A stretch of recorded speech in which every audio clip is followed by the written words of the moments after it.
Hello दोस्तों, स्वागत है आप सभी का राहुल एकेडमी पर। आज हम आपके बायोलॉजी से महत्वपूर्ण 100 क्वेश्चन करेंगे। ये आपके ऐसे क्वेश्चन हैं जो आपके बार बार रिपीट होते हैं। आपको पता ही होगा कि हर शिफ्ट में आपके 2 से 3 क्वेश्चन आपके बायोलॉजी से पूछा जा रहा है। तो अगर आप यह वीडियो देख लेते हैं तो यह टॉपिक आपका अच्छे से कंप्लीट हो जाएगा।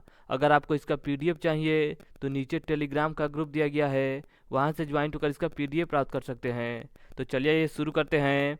देखिए आपका पहला क्वेश्चन दे रहा है कि मनुष्य के जीवन काल में कितने दांत 2 बार विकसित होते हैं। तो 20 दांत आपके 2 बार विकसित होते हैं। अगला क्वेश्चन है कि मानव शरीर में पाचन का अधिकांश भाग किस अंग में संपन्न होता है। तो छोटी आंत में संपन्न होता है। अगला क्वेश्चन है कि मनुष्य में पाचन क्रिया कहाँ से प्रारंभ होता है। तो आपके मुख से ही प्रारंभ होना स्टार्ट हो जाता है।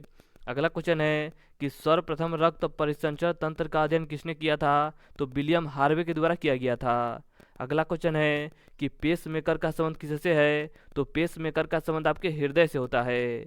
इसके आगे देखिए, इसके आगे आपका अगला क्वेश्चन है कि पेस मेकर का कार्य क्या होता है। तो पेस मेकर का कार्य आपका होता है दिल की धड़कन प्रारंभ करना। अगला क्वेश्चन है कि गति प्रेरक किससे संबंधित है। तो गति प्रेरक आपके हृदय से संबंधित है। अगला क्वेश्चन है कि सोते समय रक्तदाब में क्या परिवर्तन होता है। तो रक्तदाब आपका घट जाता है। मानव रुधिर का पीएच मान कितना होता है। तो मानव रुधिर का पीएच मान आपका 7.4 होता है। रक्त में पाई जाने वाली धातु कौन सी है। तो रक्त में आपका लोहा पाया जाता है। रक्त का शुद्धिकरण कहाँ होता है। तो रक्त का शुद्धिकरण आपके किडनी में होता है। इसके आगे आपका देखिए अगला क्वेश्चन दे रहा है, 12 नंबर आपका क्वेश्चन है कि अधिकतम पोषक तत्व रक्त में कहाँ से अवशोषित किए जाते हैं। तो छोटी आंत से किया जाता है। लार में कौन सा एंजाइम पाया जाता है। तो लार में आपका टाइलिन नामक एंजाइम पाया जाता है। पेट में भोजन को पचाने के लिए किसकी खास आवश्यकता होती है। तो एंजाइम की खास आवश्यकता होती है। अगला क्वेश्चन है कि लार किसके पाचन में सहायक होता है। तो लार आपके स्टार्च के पाचन में सहायक होता है। अगला क्वेश्चन है कि मानव शरीर में खून के शुद्धिकरण की प्रक्रिया को क्या कहते हैं। तो इसे आपका डायलिसिस कहा जाता है। इसके आगे देखिए, अगला आपका क्वेश्चन है 17 नंबर क्वेश्चन है कि पाचन क्रिया में प्रोटीन किस पदार्थ में बदल जाता है। तो एमिनो अम्ल में बदल जाता है। वह अंग कौन सा है जो मानव शरीर में ग्लाइकोजन के रूप में कार्बोहाइड्रेट को जमा करता है। तो वह आपका यकृत है। अगला क्वेश्चन है कि पित्त किसके द्वारा पैदा किया जाता है। तो यकृत के द्वारा किया जाता है। पित्त जमा होता है तो पित्त आपके पित्ताशय में जमा होता है। अगला क्वेश्चन है कि स्वस्थ मनुष्य का रक्तचाप कितना होता है। तो 120 mm व 80 mm होता है। अगला क्वेश्चन है कि दौड़ लगाते समय मनुष्य का रक्तचाप पर क्या असर पड़ता है। तो रक्तचाप आपका बढ़ जाता है। इसके आगे आपका देखिए अगला क्वेश्चन दे रहा है कि सामान्य जीवन काल में मनुष्य का हृदय लगभग कितनी बार धड़कता है। तो लगभग आपका 2 अरब बार धड़कता है। मानव शरीर में हृदय का कार्य क्या होता है। तो पंपिंग स्टेशन की तरह। रक्त में लाल रंग किसके कारण से होता है। तो हीमोग्लोबिन के कारण से होता है। हीमोग्लोबिन में होता है तो हीमोग्लोबिन में आपका लोहा होता है। शरीर में हीमोग्लोबिन का कार्य क्या है। तो ऑक्सीजन का परिवहन करना। अगला क्वेश्चन है कि हीमोग्लोबिन किसका महत्वपूर्ण घटक है। तो यह आपका आरबीसी का महत्वपूर्ण घटक है। इसके आगे देखिए, अगला क्वेश्चन है कि हीमोग्लोबिन का कार्य है तो ऑक्सीजन ले जाना। अगला क्वेश्चन है कि किसकी सहायता से रक्त द्वारा ऑक्सीजन ले जाया जाता है। तो लोहित कोशिका के माध्यम से ले जाया जाता है। अगला क्वेश्चन है कि लाल रक्त कणिकाएं यानी कि आरबीसी कहाँ उत्पन्न होते हैं। तो ये आपके अस्थि मज्जा में उत्पन्न होते हैं। इसके आगे आपका देखिए अगला क्वेश्चन दे रहा है कि किसको आरबीसी का कविस्थान कहा जाता है। तो पलीहा को कहा जाता है। अगला क्वेश्चन है कि मनुष्य की लाल रक्त कोशिकाओं का जीवन काल कितना होता है। तो आपका 120 दिन होता है। अगर आपसे पूछा जाए कि डब्ल्यूबीसी का जीवन काल कितना होता है। तो डब्ल्यूबीसी का जीवन काल आपका 2 से 4 दिन तक होता है। तो ये भी पॉइंट आप अच्छे से याद रखिएगा। देखिए इसके आगे आपका अगला क्वेश्चन है कि पचे हुए भोजन में मौजूद विषैले पदार्थ का कौन सा अंग चूसर करता है। तो यकृत आपका चूसर करता है। अगला क्वेश्चन है कि लाल रक्त कणिकाएं यानी कि आरबीसी कहाँ उत्पन्न होते हैं। तो ये आपके अस्थि मज्जा में उत्पन्न होते हैं। अगला क्वेश्चन है कि सफेद रक्त कण यानी कि डब्ल्यूबीसी का मुख्य कार्य क्या होता है। तो रोग प्रतिरोध क्षमता धारण करना। इसके आगे आपका देखिए अगला क्वेश्चन दे रहा है कि मनुष्य में मेरुदंड से कितनी जोड़ी तंत्रिका निकलती है। तो 31 जोड़ी तंत्रिका निकलती है। स्तनधारी किसमें यूरिया बनाते हैं। तो यकृत यानी कि लीवर में अपना यूरिया बनाते हैं। अगला क्वेश्चन है कि मूत्र का पीला रंग किसकी मौजूदगी के कारण से होता है? तो इसका करेक्ट आंसर आपका हो जाएगा यूरोक्रोम के माध्यम से होता है। गुर्दे का कार्यात्मक यूनिट कौन सा है? तो वो आपका नेफ्रॉन है। अगला क्वेश्चन है कि मानव शरीर के भीतर खून किसकी उपस्थिति के कारण नहीं जमता है? तो हिपेरिन की वजह से नहीं जमता है।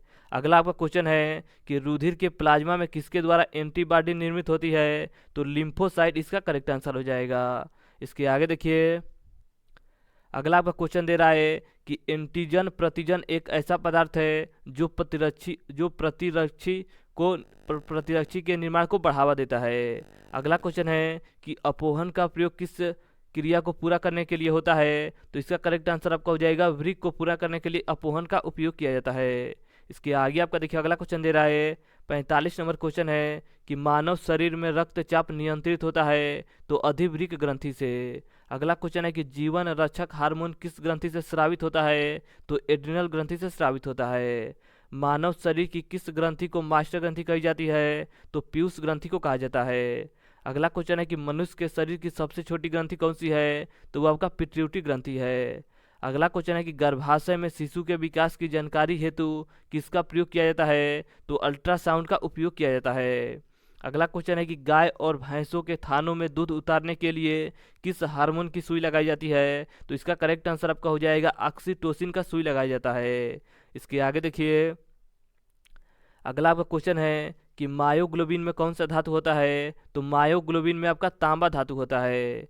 शरीर में सबसे बड़ी अंतःस्रावी ग्रंथि कौन सी है? तो वो आपकी थायराइड ग्रंथि है। अगला क्वेश्चन है कि कौन सा हार्मोन लड़ो उड़ो हार्मोन कहलाता है? तो इसका करेक्ट आंसर आपका हो जाएगा एड्रिनल ग्रंथि को कहा जाता है। इंसुलिन है एक प्रकार का, तो इंसुलिन एक प्रकार का आपका हार्मोन है। अगला क्वेश्चन है कि कौन सा पदार्थ मानव शरीर में सबसे अधिक कठोर होता है? तो वो आपका एनामिल होता है। अगला क्वेश्चन है कि किस कोशिका से इंसुलिन स्रावित होती है? तो बीटा कोशिका से स्रावित होती है। इंसुलिन उत्पादित होता है तो पेनक्रियाज के माध्यम से उत्पादित होता है। इसके आगे देखिए, इसके आगे आपका अगला क्वेश्चन है कि हमारी छोड़ी हुई सांस की हवा में CO2 की मात्रा लगभग कितनी होती है? तो लगभग आपका 4% होता है। मनुष्य में त्वचा किस स्थान पर सबसे अधिक मोटी होती है? तो तलुए में सबसे अधिक मोटी होती है। अगला क्वेश्चन है कि मानव शरीर का सबसे बड़ा अंग कौन सा है? तो वो आपका फेफड़ा है। इसके आगे आपका देखिए अगला क्वेश्चन दे रहा है कि मानव त्वचा को रंग देने वाला वर्ण कौन है? तो वो आपका मेलानिन है। अगला क्वेश्चन है कि कंडरा जोड़ता है, तो कंडरा आपका पेशी को हड्डी से जोड़ता है। अगला क्वेश्चन है कि मानव शरीर में कौन सी ग्रंथि ऐसी है जिसका संबंध शरीर की उत्तेजना से है? तो अधिवृक्क ग्रंथि इसका करेक्ट आंसर हो जाएगा। अगला क्वेश्चन है कि मानव का मस्तिष्क का लगभग कितना ग्राम का होता है ब्रेन? तो ब्रेन आपका 1350 से लेकर 1400 ग्राम तक होता है। अगला क्वेश्चन है कि मानव शरीर में सबसे लंबी अस्थि कौन सी है? तो वो आपकी उरु अस्थि है। अगला क्वेश्चन है कि अधिक ऊंचाई पर मानव शरीर में लाल रक्त कणिकाएं यानी कि आरबीसी पर क्या असर पड़ता है? तो आरबीसी आपका संख्या में बढ़ जाएगी। इसके आगे देखिए, इसके आगे आपका अगला क्वेश्चन दे रहा है कि मानव रुधिर में कोलेस्ट्रॉल का सामान्य स्तर कितना होता है? तो 140 से लेकर 180 mg होता है। अगला क्वेश्चन है कि यदि किसी व्यक्ति की रुधिर वाहिकाओं की त्रिज्या कम हो जाए तो उसका रक्तदाब पर क्या असर पड़ेगा? तो रक्तदाब आपका बढ़ जाएगा। मानव शरीर के किस अंग में लसिका कोशिका बनती है? तो इसका करेक्ट आंसर आपका हो जाएगा दीर्घ अस्थि में बनती है। अगला क्वेश्चन है कि मानव हृदय में कच्छ की संख्या कितनी होती है? तो कच्छ की संख्या आपका 4 होता है। अगला क्वेश्चन है कि मानव शरीर में पैर की हड्डियां होती है, तो पैर की हड्डी आपका 2 होती है। एक आपका फिबुला हड्डी होती है और एक आपका टिबिया नामक हड्डी होती है।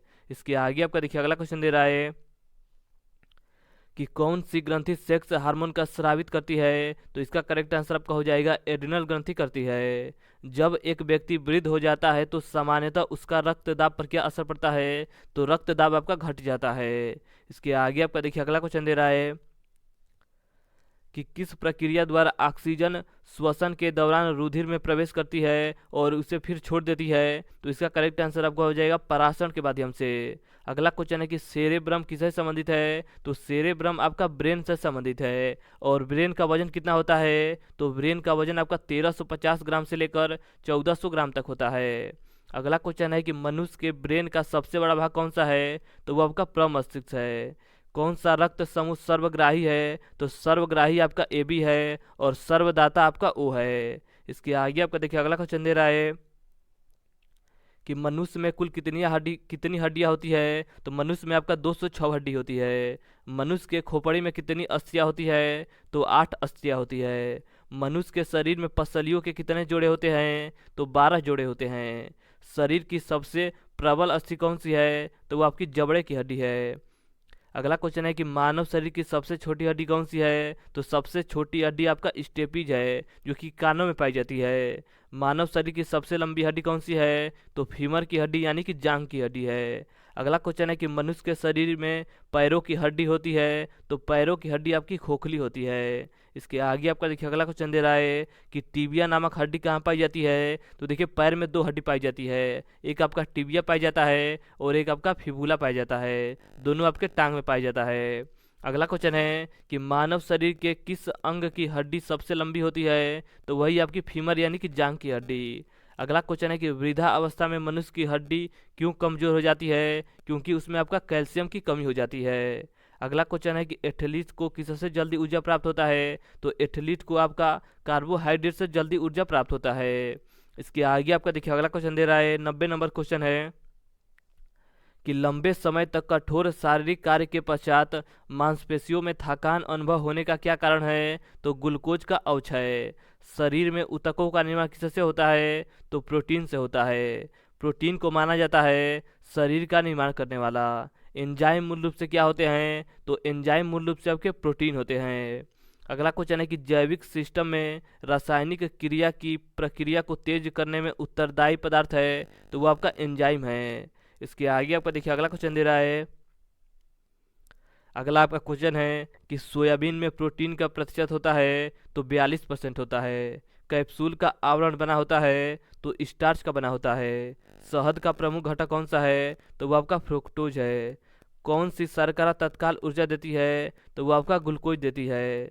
शहद में मुख्यतः होते हैं तो कार्बोहाइड्रेट होता है। अगला क्वेश्चन है कि सर्वाधिक ऊर्जा प्रदान करता है, तो कार्बोहाइड्रेट करता है। अगला क्वेश्चन है कि शाकाहारी अधिकतम प्रोटीन खाते हैं, तो वो आपके दालों से खाते हैं। और आज का लास्ट क्वेश्चन दे रहा है कि मानव शरीर में वसा जमा होता है, तो यह आपका वसा ऊतक में जमा होता है। तो आज हमने आपके बायोलॉजी यानी कि जीव विज्ञान से महत्वपूर्ण 102 क्वेश्चन लगाए।